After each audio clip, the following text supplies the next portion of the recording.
hoje está aqui no nossa parede, né? Deixe-me viver. E quem está trazendo esse tema é a Núzia, que vem com o grupo Convida, né? É o Comitê Urbano em Defesa da Vida. E a Núzia vai nos presentear com o tema de hoje. Deixe-me viver. Que Jesus lhe abençoe. Melhorou? Boa noite a todos e a todas. É um prazer estar aqui nessa casa de paz, de luz e de amor para falar de paz, de amor e de luz. Porque falar de crianças, falar desses espíritos reencarnantes é falar de luz no mundo. E a gente vem desenvolvendo ao longo dos últimos anos, né, perante a Federação Espírita do Estado de Alagoas, um trabalho muito forte com crianças, com jovens. Né? Atualmente nós estamos na Coordenadoria de Infância e Juventude e a gente vem percebendo que é muito intrinsecamente importante o cuidado que a gente deve ter, essencialmente, com esses espíritos que estão chegando no planeta Terra. São crianças, são jovens, que se não forem bem preparados, que se não forem bem lapidados, através de duas bases, o amor e o carinho e a educação, fatalmente esses jovens, quando se tornarem adultos ou ainda jovens, declinarão pelos maus caminhos. E por que a gente está falando sobre essa importância de valorizar a criança e valorizar o jovem?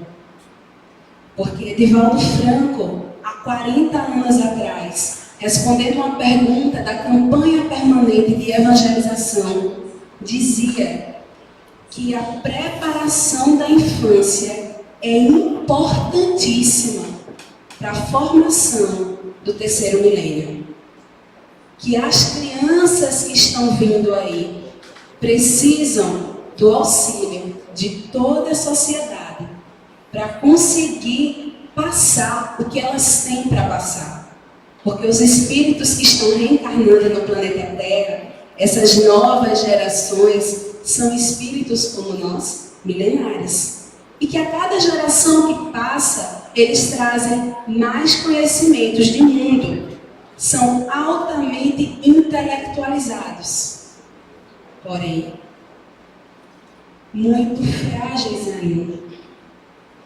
E a gente está vivendo, né, numa aparente psicosfera conturbada. Não só do Brasil, mas do mundo. Então, mesmo que esse jovem, que essa criança seja altamente intelectualizado, se não tiver amor, fica difícil. Mesmo que seja luz, a luz se nubla se não tiver amor. Então é preciso a gente falar sobre isso. E é preciso a gente fazer essa apologia, essa defesa à infância. A infância que nós todos passamos, bem ou mal, com dificuldades ou não, mas passamos. E como seria bom se a gente pudesse dar às nossas crianças que estão chegando tanto amor e tanto carinho que a gente recebeu. E aí, eu trouxe um conto para a gente iniciar essa fala. Um conto bem interessante. Vamos lendo e depois eu comento. Um ancião que estava para morrer procurava um jovem e narra uma história de heroísmo. Durante a guerra, ajudou um homem a fugir. Deu-lhe abrigo, alimento e proteção. Quando já estavam chegando a um lugar seguro, este homem decidiu traí-lo e entregá-lo ao inimigo. E como você escapou? perguntou ao jovem. O que será que ele respondeu? Como é que ele escapou do inimigo que atraiu? E ele responde: eu não escapei. Eu sou o outro. Sou aquele que traiu. Mas, ao contar essa história como se eu fosse o herói, posso compreender tudo o que ele fez por mim. Olha que interessante, quando a gente inverte os valores de uma história.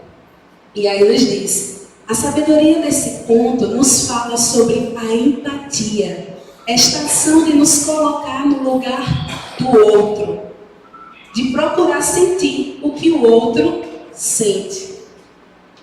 E empatia, gente, é a capacidade que possuímos de penetrar a personalidade alheia para obtermos uma previsão, uma antecipação, uma avaliação o mais seguro possível das suas reações.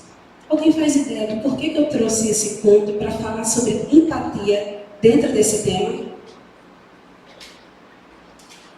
Gente, esse é um tema que, se a gente não tratar com todo amor e com todo carinho, a gente acaba sendo aquela pessoa que não trata com empatia, com amor e com carinho as pessoas que estão ao nosso redor.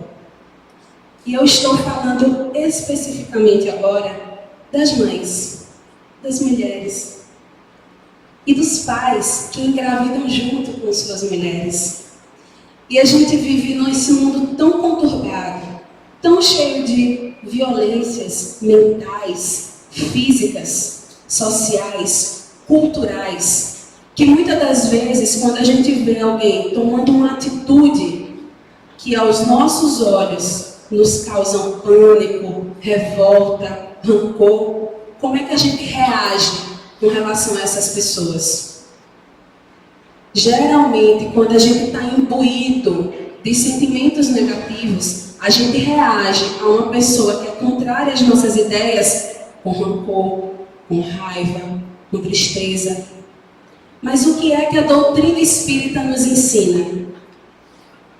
Empatia, que é essa capacidade de olhar para o outro e não recriminá-lo, porque a doutrina espírita não recrimina ninguém, ela consola.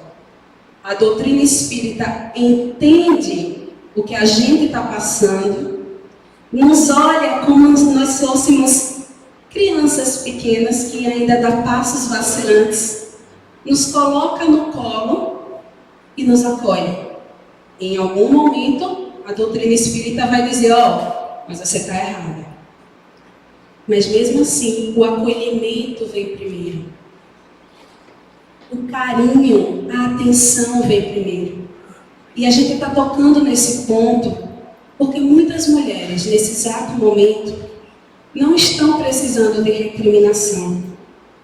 Não estão precisando de palavras difíceis, duras. Elas vão vir de uma maneira ou de outra. Mas se a gente puder ser o sal da terra, aquela pessoa que acolhe, aquela pessoa que fala com amor e que fala com carinho, a gente vai estar dando um passo muito importante para essas mulheres, principalmente essas mulheres que estão gestando uma criança.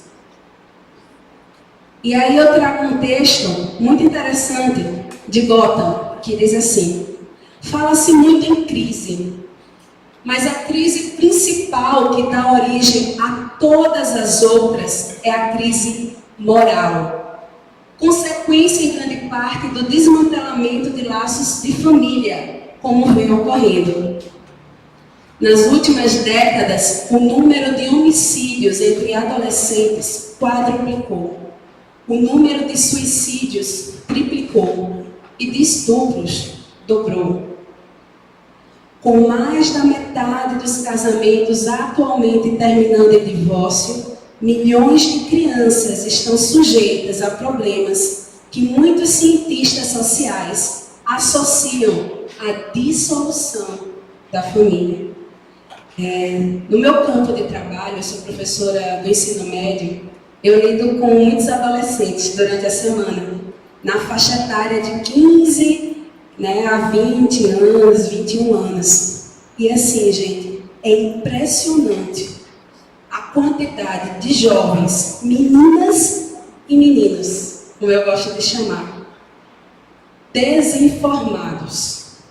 E parece uma incoerência, porque hoje a gente está vivendo a era da tecnologia, onde existem informações gigantescas.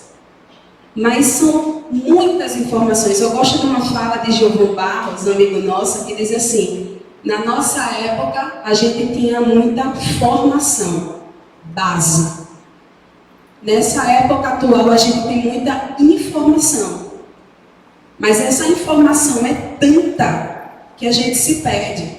É aquela informação que não é linear. O que é uma informação não linear? É aquela que não segue uma linha de raciocínio. Vejam se vocês conseguem me entender. A gente liga o computador, vai ler uma reportagem sobre alguma notícia que está acontecendo em Alagoas. Aí a gente clica na reportagem e começa a ler. Sendo que no cantinho esquerdo da tela tem uma informação sobre um outro assunto qualquer. Aí a gente clica naquele assunto. Aí a gente abre aquela página, começa a ler. Sendo que aparece outra informação interessante, a gente clica na outra. Aí vai clicando na outra, clicando na outra. Quando a gente vê, a gente abriu várias páginas, leu um pedacinho de cada coisa e não terminou nem a primeira. Ou seja, muita informação e pouca formação. E aí a gente vê jovens que poderiam ter uma formação maior e não têm. Principalmente quando a gente fala de relacionamentos, quando a gente fala de amor, quando a gente fala de respeito. E aí, gente, isso é um dado particular meu, de ver muitos jovens muito tristes, angustiados, preocupados, estressados. Meninas que dizem: eu não quero engravidar, tia, mas que não tomam quase que os mínimos cuidados para não fazer isso. Meninas que se relacionam com os meninos de maneira muito efêmera. Hoje eu fiz uma dinâmica em sala de aula, né? E fiz várias perguntas de uma maneira de brincadeira e eu descobri, assim, nas 3 turmas de ensino médio que eu dou aula, que a maioria gosta de relacionamentos casuais, que não se preocupa com a sua sexualidade. E depois é que vem as preocupações. E quando a gente vai conversar com esses jovens sobre isso: jovem, você conversa com sua mãe, com seu pai sobre isso? Oxe, já tá doido? Se eu for falar isso com minha mãe, eu levo um tapa na boca. Eu fiz: e você conversa com quem? Eu vejo no Google quando eu quero saber de alguma informação, eu ligo a TV, eu vejo na série, né? E aí é que mora o perigo. Porque se a gente não dá essa formação para os nossos filhos adolescentes, eles vão procurar em qualquer canto. E esse qualquer canto pode não dar a informação da maneira mais adequada, da melhor maneira possível. E sem esse amor, e sem esse carinho, sem essa atenção. Não que nós pais não tenhamos esse amor, mas às vezes a gente precisa dar essa atenção para mostrar aos nossos filhos que nós os amamos. E eu vou dar um exemplo. Há 2 anos atrás, eu tinha uma aluna, estava no primeiro ano do ensino médio, e eu estava dando uma aula sobre a importância de viver. E eu falava sobre a diferença entre viver e simplesmente existir. Que viver, né, dentro do sentido da filosofia, é você aproveitar os momentos, é você curtir as coisas boas da vida, é você ser útil para a sociedade.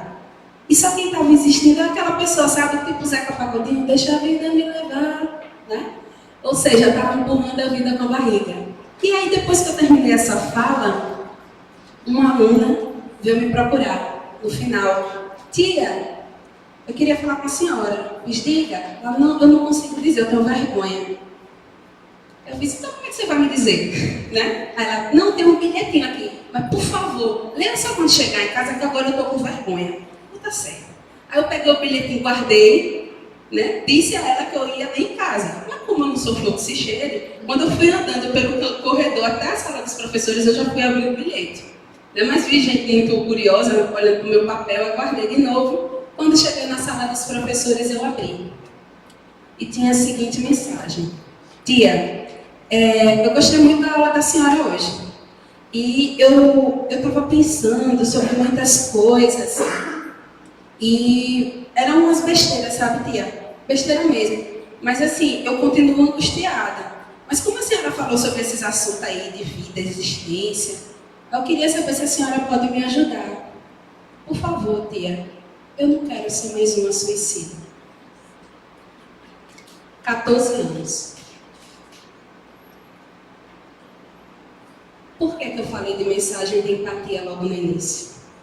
Porque são essas criaturinhas que futuramente vão gerar crianças. Empatia. Eu não me aguentei, fui procurá-la na hora do intervalo, chamei, fiz, olha, eu li o seu bilhete. Foi? Foi. Me procure na semana que vem para a gente conversar na aula vaga. A gente não pode deixar de prestar socorro quando uma criaturinha dessa chega no nosso pé de ouvido. Né? E aí, na outra semana, fomos conversar. E ela disse que amava a mãe, que ela sabia que a mãe amava ela, que ela gostava muito da mãe, mas que ela estava muito nervosa. Eu disse, por que você está nervosa? Ela, não, porque a minha mãe é meio... tem umas ideias aí, tia, que é meio troncha. Eu fiz, que ideia que é meio troncha, mulher, da tua mãe? Ela, não, tia, porque assim, eu vou fazer 15 anos, né? A senhora tá ligada, que eu tenho 14, eu fiz, estou ligada. Então, eu vou fazer 15 anos, a minha mãe tá fazendo uma festa assim, super top. Top, top, top, top. Tá comprando vestido, um monte de coisa linda, eu tava super empolgada com essa festa. Mas aí, sabe, tia, teve um dia de noite que eu fui descer para beber água na cozinha, e aí eu vi minha mãe brigando com meu pai. E ela estava chorando, se descabelando lá todinha. E eu fui curiar para ouvir o que ela estava falando. E aí, o que é que eu descobri? Que a minha mãe não pode dar essa festa. Que o meu pai está devendo um monte de conta, que não conseguiu nem pagar essa escola. E não tem condições. Ele estava dizendo para não ter a festa. E minha mãe dizendo que ia ter, porque ia ter, porque ia ter. Aí eu fiquei toda nervosa, fiquei chorando no canto da escada. Quando foi no outro dia, eu tomei a decisão. Eu fui falar com minha mãe. Eu fiz, olha, mãe, eu ouvi tudo. Tudo o quê? A conversa que a senhora estava tendo com o pai lá. Olha, quero não, festa. Não quero não, precisa não, deixa pra lá. Não, você vai ter. Mas por quê? Porque vai ter. Não, mas não precisa. Eu sei que a senhora está com dificuldade de pagar, belelê, balalá. E aí ela olhou e fez, olha, quando eu estava perto dos meus 15 anos, eu quis ter uma festa de 15 anos e minha mãe não pôde me dar. Então agora eu vou dar essa festa que eu não tive para você. Marmãe, nada de marmãe. E aí ela me contando essa história já com lágrimas nos olhos. Tia, ela não pode me dar essa festa. Está vendo essa calça? R$300, tia. Ela não pode pagar essa calça. Então assim, eu fiquei pensando. Minha mãe gasta o dinheiro que ela não tem comigo. Compra coisa que eu não posso ter. E nem ela pode pagar. E aí ela fica nervosa. Ela chora com meu pai briga de um lado, ela briga do outro. Então eu pensei. Se eu não existisse, a minha mãe não ia ter nenhuma preocupação. A minha mãe ia ser mais feliz. 14 anos. Olha a mentalidade de uma criaturinha de 14 anos, que tem amor, que tem carinho dentro de casa, mas não tem a atenção devida. Então é importante a gente cultivar desde a mais tenra idade a comunicação entre pais e filhos, para que a gente cresça de maneira saudável. Logicamente, eu não sou psicóloga, encaminhei ela para a psicóloga da escola, chamamos os pais, conversamos com os pais, né? E 3 anos depois, essa menina já terminou o colégio, né? Está seguindo a vida dela, plenamente feliz, tranquila, né? Mas porque teve esse acompanhamento dos pais. Então é importante que a gente não descuide da família. E aí a gente faz uma pergunta. Na opinião de vocês, a instituição familiar, nos moldes que a gente vê hoje, faliu? Sim ou não, gente? Sim ou não? Sim? Quem acha que não? Quem acha que talvez?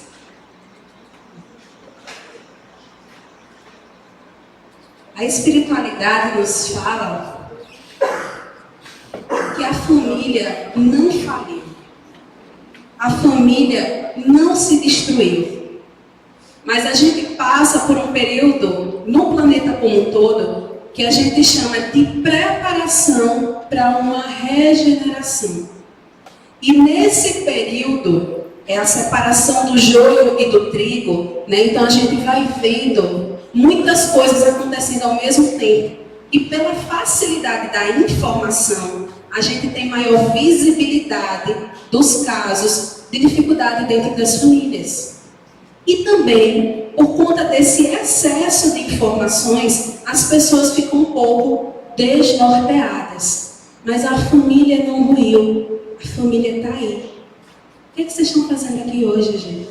A gente está falando sobre a gente para a gente cuidar das nossas famílias. Se a gente está fazendo esse esforço, numa quarta-feira à noite, podendo estar em casa, podendo estar em qualquer outro canto, mas a gente está se aprimorando, é porque a família não faliu. É porque a gente está lutando pela família. E aí, o que a palavra família significa para a gente?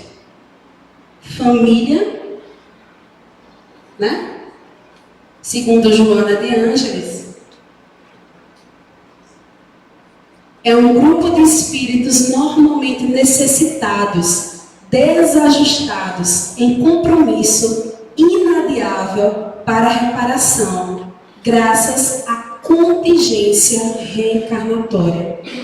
Então a gente precisa viver em família para a gente aprender a crescer.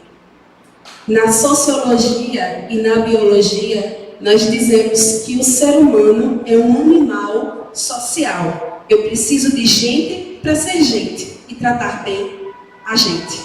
Eu preciso estar em contato com o outro. Nada melhor do que o irmão mais novo dizendo assim: você está errada, foi você que fez isso. Foi não, foi você, foi não. Tem uma hora que a gente fica com raiva, fecha a cara pro irmão, vai para outro canto da sala, mas depois a gente para assim e diz: ele está certo. Mas eu não vou dizer não que ele está certo não, vou ficar aqui na minha. Quantas vezes eu não fiz isso na minha infância? Por quê? Porque é dentro do ambiente familiar que as máscaras caem. É onde as pessoas nos melhor conhecem. É o irmão, o pai, a mãe, os filhos. Os filhos de hoje, as crianças de hoje, nos olham nos olhos e nos respondem com argumentação que, se a gente não souber falar, ela dobra a gente em 3 e a gente fica totalmente perdida. Tem criança hoje com 2 aninhos, eu estava vendo um vídeo de uma bebezinha de 2 aninhos dizendo que não estava aguentando a creche, isso lá do Canadá, criança. Não estava aguentando a creche porque as crianças só sabiam fazer xixi nas fraldas. E ela queria estudar, né? 2 anos. E é um vídeo assim de internet, não é nenhuma sumidade de criança, né? São as nossas crianças da nova geração que vem preparando o nosso mundo. Emmanuel nos convida a aplicar o exemplo do bom samaritano, generoso em nossa própria família, que constitui o nosso próximo mais próximo.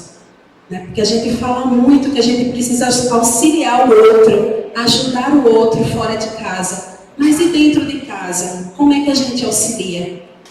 E aí,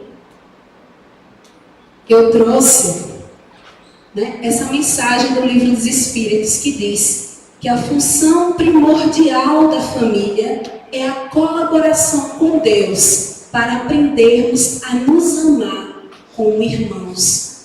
Então, as pessoas que estão dentro da nossa casa, ou melhor, dentro do nosso lar, são as pessoas necessárias para a nossa atual encarnação. Então, aquele filho que veio, ele é importante. Por mais traquina que ele possa parecer, ou que ela possa parecer, o que ela está fazendo ali é importante para o nosso crescimento. O bebê que está por vir também é essa criaturinha que vem para nos trazer ensinamentos maravilhosos. E aí, eu trouxe um vídeo, não sei se alguém já viu esse vídeo na internet, espero que funcione. Márcio, o som tá ligado?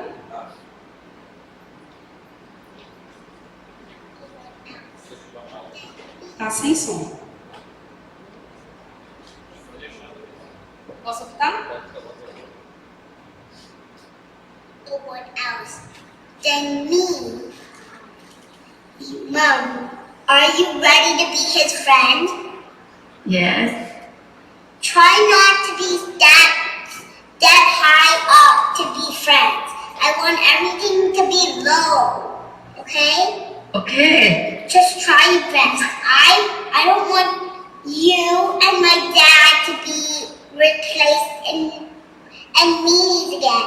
I want you and my dad to be placed and settled and be friends. I'm not trying to be mean. I just want everyone to be friends. And if I can be nice, I think all of us can be nice too. I'm not trying to be mean, but I'm trying to do my best in my heart. Nothing else than that. I want you, Mom, my dad, everyone to be friends. I want everyone to be smiling. Not like being mad. I want everything to smile. Especially when I see someone, I want them to smile. Especially Nana, everyone.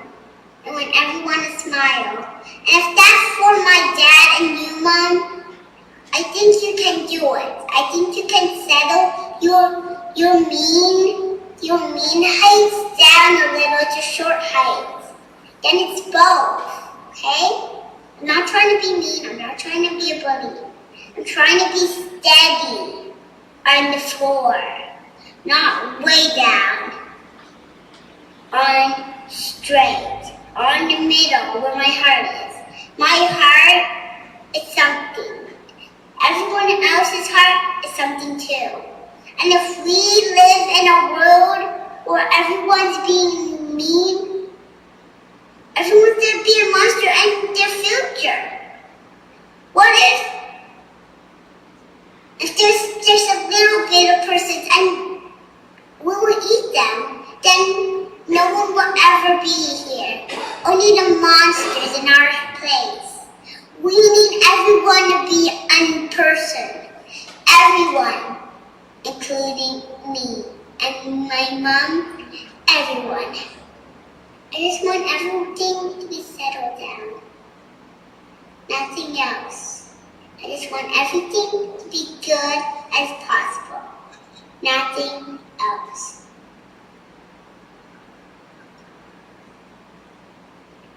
Thank you, Tiana. Come give me chip. I love you. I love you too. 3 anos.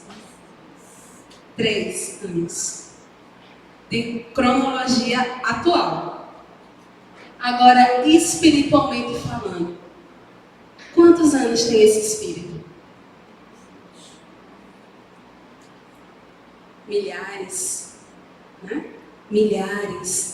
E todos os espíritos que estão encarnando no planeta Terra hoje não necessariamente estão nessa condição, mas têm essa intelectualidade mais apurada. Porque esses espíritos que estão encarnando hoje, gente, já tiveram muitas vivências como nós. Então eles estão vindo não somente para aprender com a gente, mas também para auxiliar, né? Então, dentro do ambiente familiar, o aprendizado é mútuo.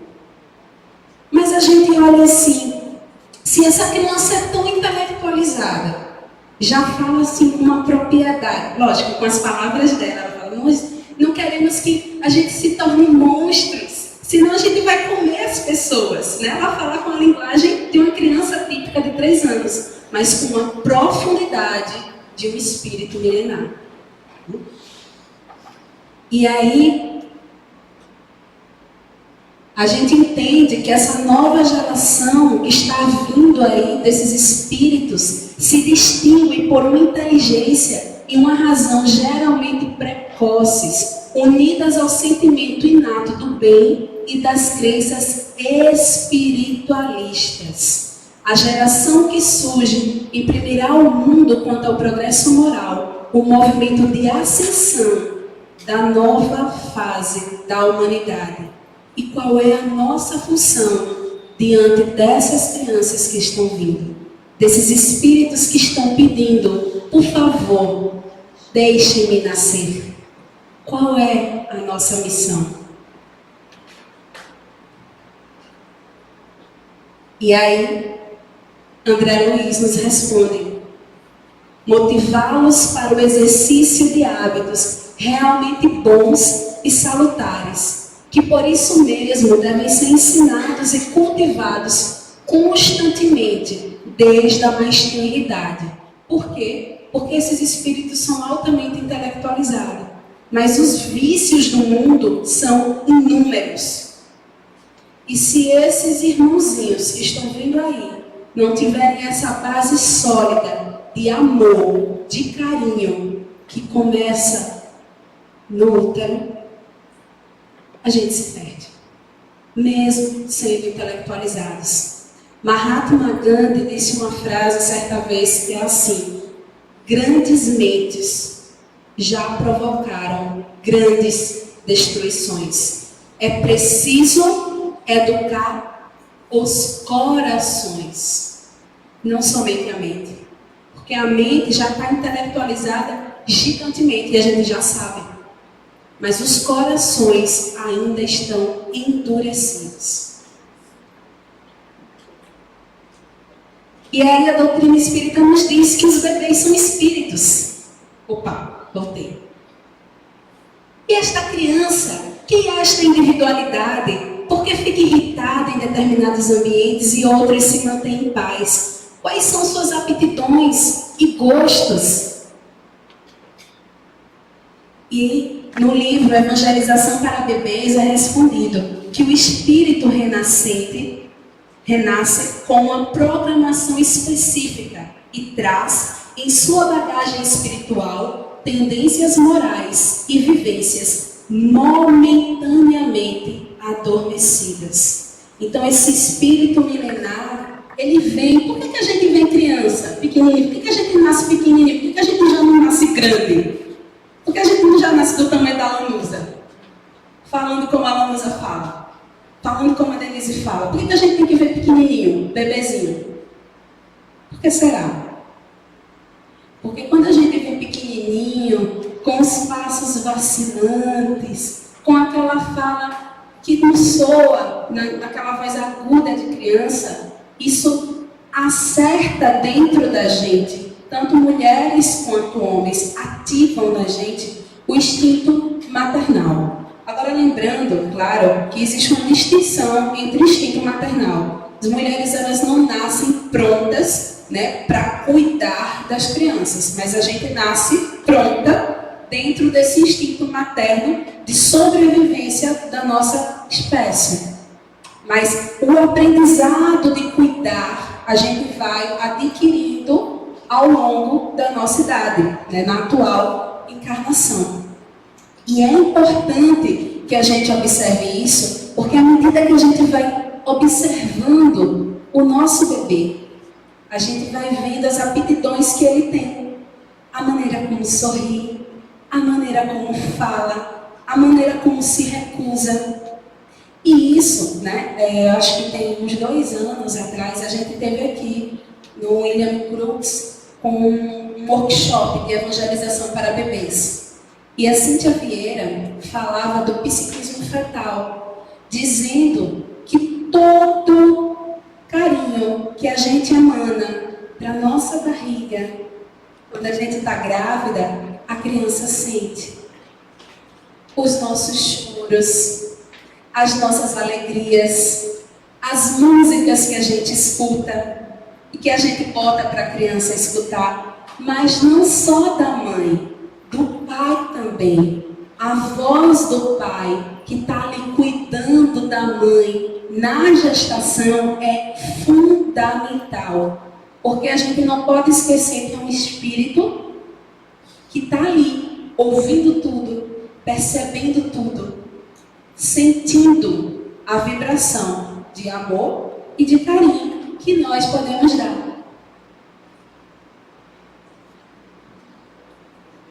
A criança é um espírito que nos foi confiado por algum tempo. Raramente é um ser moralmente acabado, ou seja, atualmente mais intelectualizado, mas ainda precisa se preparar moralmente. A gente vê aqui, um pezinho de bebê, né? E eu não sei se vocês veem vídeos na internet sobre isso, mas eu acho muito interessante. Tem amigas minhas que me mandam, né? Eu fico parecendo minha barriga, não tô grávida não, gente, porque o desejo é forte e quem sabe já chega. Mas assim, é impressionante os vídeos que elas mandam dos filhos dentro do ventre. Que a criança se trupica todinha, chuta, mexe para lá, mexe para cá, né? E chega uma hora, né, lá pelo 8º mês de gestação, que o bebê já está tanta vontade de sair, com tanta vontade que ele não tem mais espaço dentro daquele corpinho, né, da mãe, do útero da mãe, que ele se requebra todinho, que ele mexe, e aí dói, a gente sente as contrações.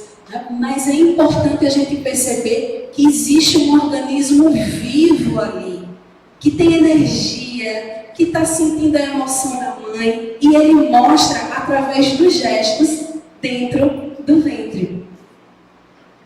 Ainda no ventre materno, o bebê já percebe e assimila as vibrações de todas as ordens e matizes. Daí a importância de se cultivar pensamentos e sentimentos de carinho. Certa vez eu li um livro, né, falando sobre abortos, né? Era Nós Abortamos. E eu acho que é desse livro, senão eu depois reviso aqui na minha cabecinha. Mas contava basicamente uma história de uma criança de 2 anos que não suportava a mãe. Ela não queria de jeito nenhum amamentar, né? Não queria amamentar não, beber o leite do seio da mãe, né? E aí a mãe ficou agoniada porque ela fazia todo esforço, alisava a cabeça da criança, brincava com a criança, mas a criança até os 2 anos de idade não bebia o leite da mãe, né? Até os 2 anos, até 1 ano. E ela foi a várias psicólogas, foi a psiquiatra, tentou conversar em grupos de mães, tentou entender o que estava se processando, até que ela foi numa psicóloga que fazia, né, uma conversa sobre todo o período da gestação dela, né? E aí o que foi descoberto? Que ela, antes, né, de a criança nascer, bem antes, logo quando ela descobriu que estava grávida, veio uma tempestade de ideias, de pensamentos, de angústias, e essa mãe ficou não querendo gestar essa criança. E aí o que aconteceu? Ela emanou para o ventre toda a energia negativa, toda a tristeza, toda a repulsa que ela tinha daquela criança. Sendo que ela era muito católica e decidiu prosseguir com a gestação. E aos poucos ela foi criando laços de afetividade. Então, quando a criança nasceu, ela amava aquela filha, né? Mas a filha demonstrava que não amava aquela mãe. Olha que interessante. Tinha repulsa, ela gostava do pai, mas não gostava da mãe. E aí, quando ela contou isso para a psicóloga, que falou dessa experiência de sentimentos que ela tinha com a criança antes, né, dos primeiros meses aí da gestação, a psicóloga sugeriu a ela o seguinte exercício: comece a dizer para a sua bebê que você se arrepende, peça desculpas a esse bebê. Diga que ama esse bebê. Diga que você se arrependeu, que você gosta muito dessa criança. E depois você volta aqui para me dar a resposta. E ela disse que começou a conversar com a criança. E começou a dizer que amava. Mas quando ela disse, me desculpa pelos sentimentos que eu tive, a criança deu um sorriso.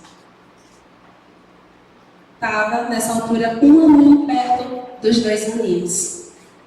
A criança pode não captar totalmente, mas o espírito que está ali, está sentindo todas as emanações e vibrações que a gente está mandando. E depois desse dia, ela conseguiu amamentar.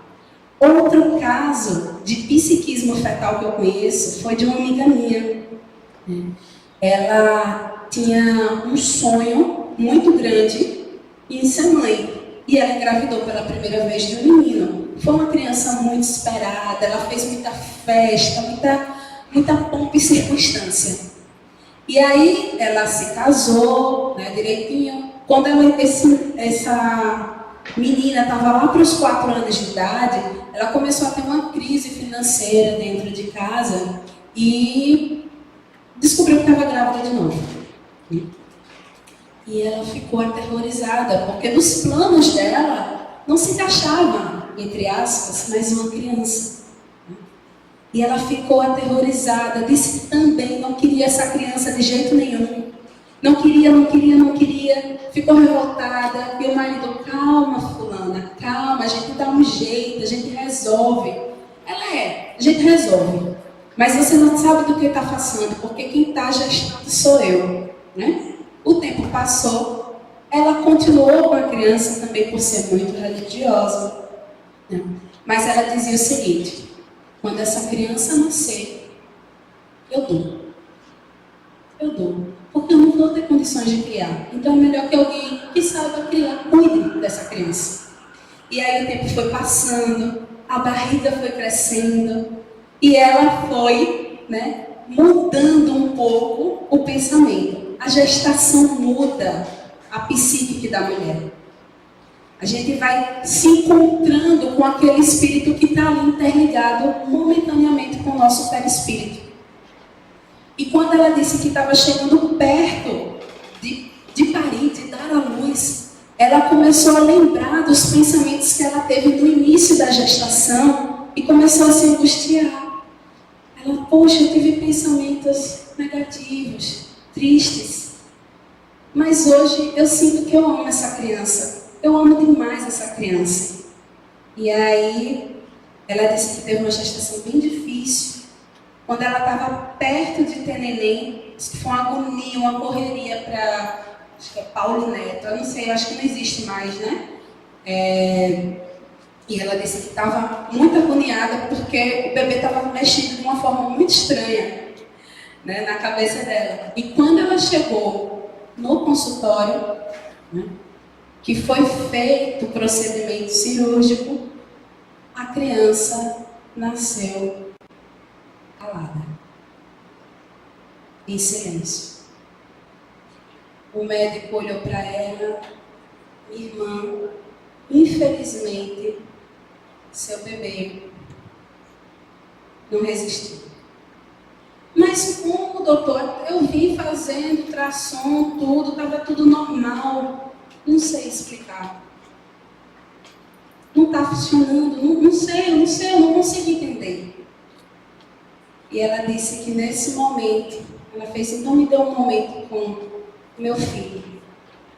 Ela colocou o bebezinho na barriga, segurando aqui. E eu me lembro como hoje ela me contando essa história, dizendo que chorou muito, pedindo desculpas a todo o sentimento ruim que ela teve. Ela fez, me desculpe, felizmente você se foi, mas eu amo tanto. Eu só queria lhe pedir perdão. Eu só queria lhe pedir perdão por esses sentimentos que eu emanei. Mas a mamãe gosta muito de você, eu lhe amo. Se eu pudesse ter a oportunidade de novo, eu não deixaria escapar. Eu não deixaria fulaninho. E ela abraçou e ficou ali 1 minuto segurando, botando todo o calor do mundo naquele bebê e as lágrimas escorrendo. E ela escutou um choro. E desse choro que ela pegou assim, espantada ainda, o bebê estava olhando para ela, sorrindo. Como que dissesse, tudo bem, mamãe, vamos seguir. E hoje, esse menino tem 16 anos. Né? E é a coisa mais linda do mundo. Conheço ele, Tiago é o nome dele. E ela disse, Ana, o Tiago é a minha razão de viver. O Tiago é quem me ajuda em todas as situações. Se não fosse o Tiago, eu não seria a mulher que eu sou hoje. Então, psiquismo fetal, gente, existe. Imaginem essas crianças que estão nos ventres maternos, precisando de amor e de carinho. E aí, esse vídeo, eu acredito que muita gente já deve ter visto, mas é importante a gente ver como é importante esse trabalho das famílias, do carinho, do amor de todos nós.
Já imaginou, homens, vocês engravidando, sentindo o que as mulheres sentem? Os chutes, os toques. E todos os homens ali da gravação. É uma propaganda, mas a gente vê, né, o quanto eles se emocionaram com essa gestação, né, de brincadeirinha, mas que mostra que nós, seres humanos, independente de sermos encarnados agora como mulheres ou como homens, estamos a caminho dessa regeneração, onde a gente fala assim, até eu escuto nas rodas de conversa, né? Não é a mulher que está grávida, é o casal que engravida, né? Nós estamos grávidas. Comumente eu vejo isso nas redes sociais hoje, porque isso é o processo que a gente está vivendo agora. É claro que a gente ainda tem muitas dificuldades familiares, mas a gente vê cada vez mais pais tão preocupados com o cuidado do bebê, da criança e do jovem, assim como as mães.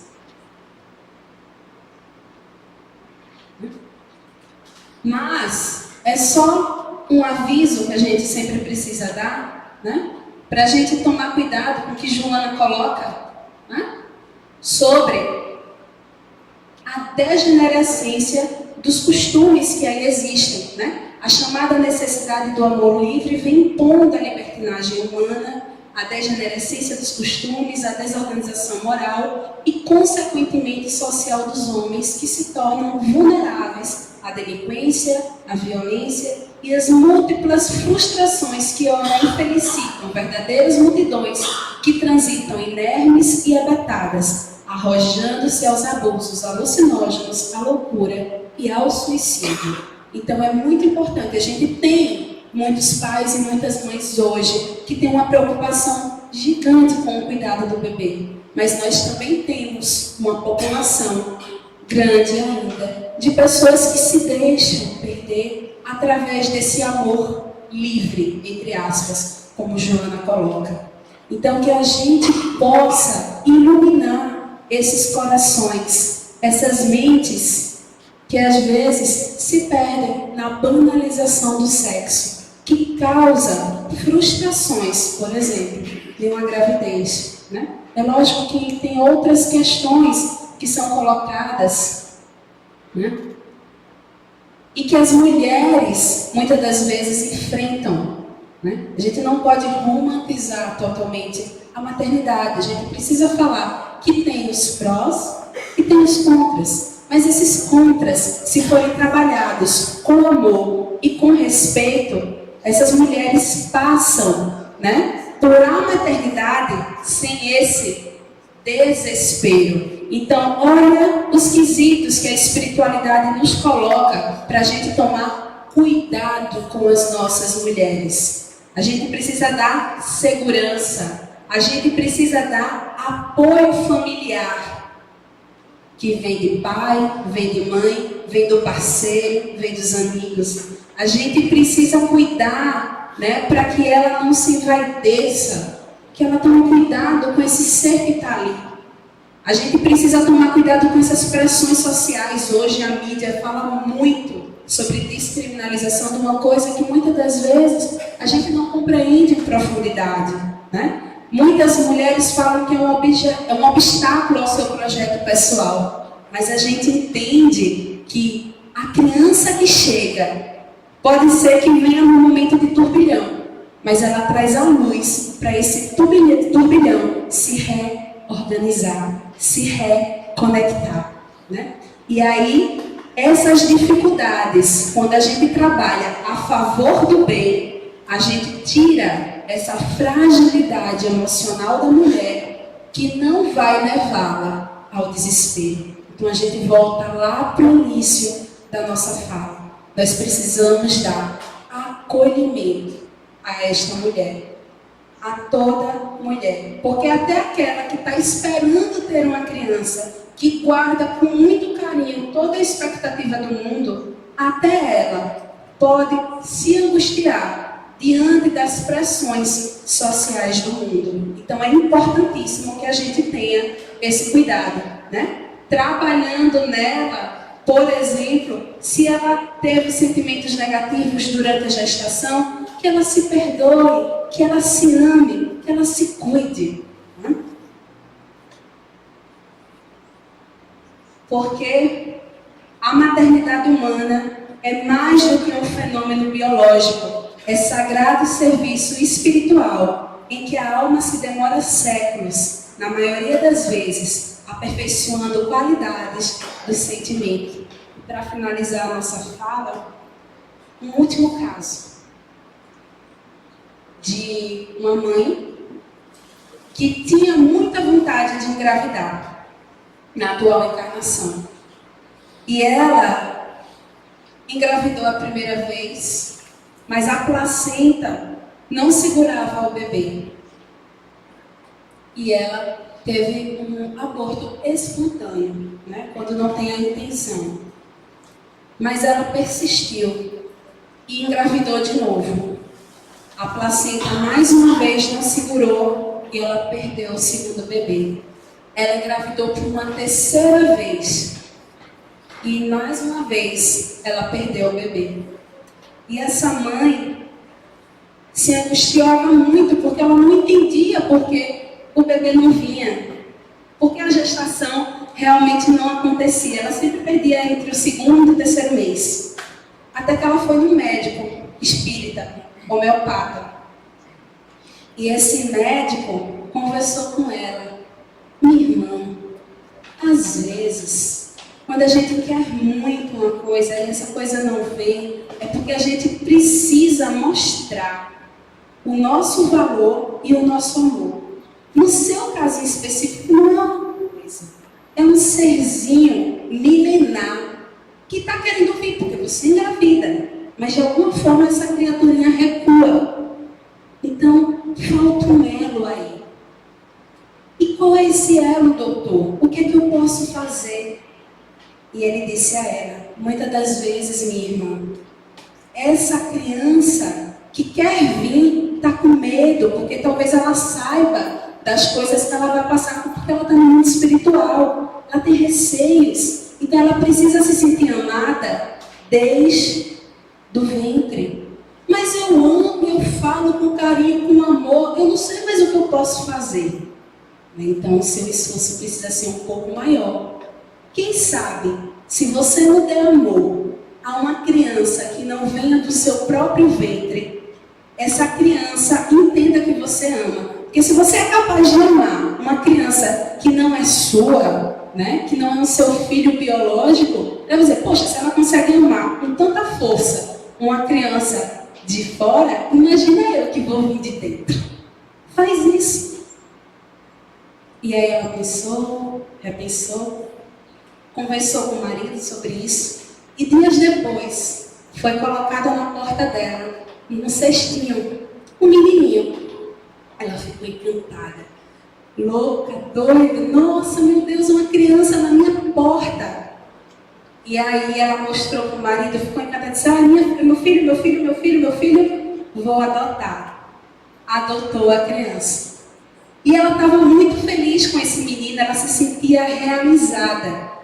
Mas ela dizia, eu me sinto mãe, eu me sinto mulher, mas eu não me sinto mãe totalmente porque eu não gestei uma criança. E ela ficava com aquele sentimento, mas ela estava feliz com aquela criança. Mas 4 anos depois, a prima dela, que trabalhava no hospital, disse, fulana, apareceu uma criança aqui. Linda, uma menina linda, sorridente. E a mãe não pode cuidar. A mãe tem muita dificuldade financeira, muitos problemas. E ela disse que não vai poder cuidar. Tá aqui. Eu acho que é um presente para você. E ela foi correndo atrás dessa criança. Quando chegou no hospital, ela disse que assim que olhou para a menininha estava com uns 20 dias de nascida. A menininha olhou para ela e disse, deu um sorriso largo para ela. Ela fez, minha filha, é minha filha que veio de outros caminhos. Chegou em casa, contou com o marido de novo, oi, apareceu outra criança, é minha filha, não sei o quê. Fulana, vamos dormir, já está tarde, disse o marido. No outro dia de manhã, logo cedo, esse marido acorda e fala, fulana, vai lá buscar nossa filha. E ela adotou a segunda criança. 4 anos depois, ela engravidou pela 4ª vez. E a gestação durou 9 meses e 15 dias. Será que essa criança estava com medo de nascer? Né? E essa criança nasceu saudável. 2 anos depois do nascimento dessa criança, o pai desencarnou. E essa mulher cuidou dos 3 filhos exemplarmente. Os filhos cresceram, se tornaram adolescentes. E essa mãe adoeceu e veio a desencarnar com esses filhos ainda adolescentes. Mas o amor de mãe que ela teve com os 3 filhos, 2 que são do coração e um que veio da barriga, foram amados da mesma forma. A segunda menina da história sou eu. E o amor que essa mãe me deu foi tão forte. E eu nunca conheci a minha mãe biológica. Mas se eu tenho uma coisa para agradecer a ela nesse exato momento, foi, mesmo diante da dificuldade, dela ter me deixado nascer, de ter me deixado ter a oportunidade de aprender, a oportunidade de crescer, de me tornar um espírito cada vez melhor, de aprender a amar. e de estar nessa noite de hoje conversando com vocês sobre a importância de dar razão à vida. A vida é o bem mais precioso, gente, que a gente pode dar. E eu sou grata às minhas duas mães da atual encarnação. Então, que sejamos essa luz, porque ser mãe é um presente de Deus. E Jesus nos deixou essa mensagem.